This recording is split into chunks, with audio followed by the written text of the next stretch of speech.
Hello. Thank you for returning to see what I have to say this week. I promise more content regarding my pledge to bring more support to local units. Keep in mind, local units are the bedrock of our republic.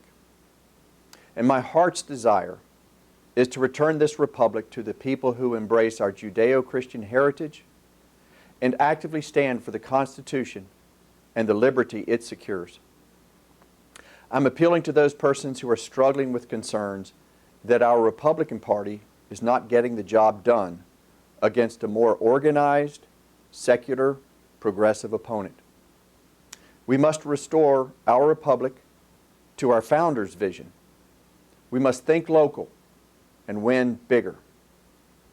The only way that I see of accomplishing this taking back of our country is to elevate our base to an understanding that motivates them to take the actions necessary to accomplish the task. Next, we have to keep the tasks simple and easy to accomplish. If you're happy with just a few members of our party leadership selecting our district chairman, then you might be happy with the way things are in Washington, D.C. You might be happy with a handful of party members deciding for us year after year who we are handed to vote for.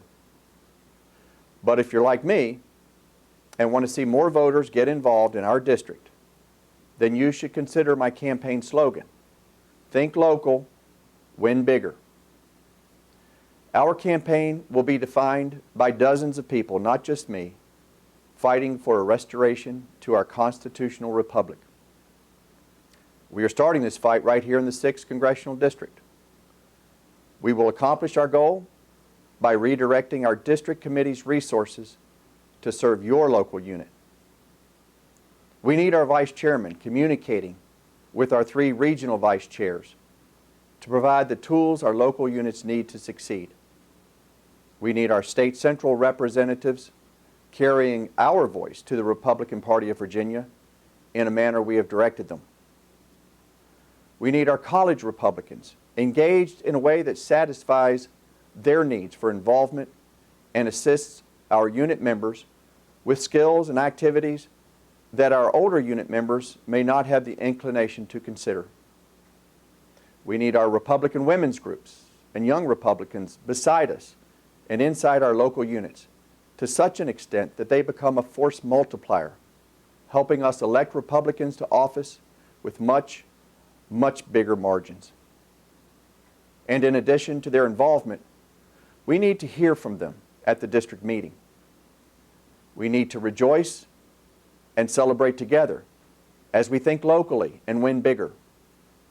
Together, we can bring the district's resources to bear to such an extent that the rest of the state looks to the 6th District as that strategic geography that every Republican running for statewide or national office cannot afford to ignore. We do this by winning locally and winning with much bigger margins. I joined the 2 Republican candidates for City Council in Roanoke who just last night publicly bemoaned the fact that statewide and national elections turn out over 10,000 Republican voters in their city, while local elections barely garner a few thousand votes. My fellow like-minded voters, we need to think locally and win bigger. Stay tuned. We're getting closer to my launch of big ideas and bold actions that will propel us faster and farther than we've ever gone in electing our candidates to victory after victory with ever-increasing margins. I'll see you next Tuesday. God bless.